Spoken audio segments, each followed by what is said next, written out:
आज छान असं रेडी होऊन मी निघाले होते माझ्या माहेरी जाण्यासाठी.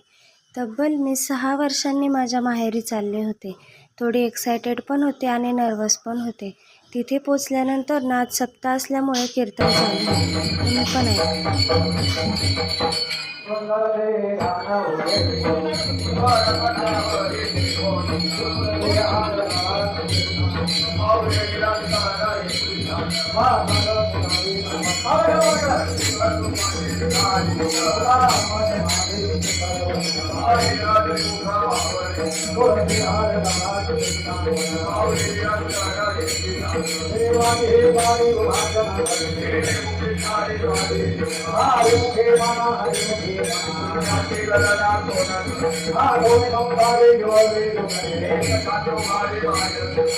कीर्तन संपल्यानंतर छान असा महाप्रसाद एन्जॉय केला. मला तर हे जेवण खूप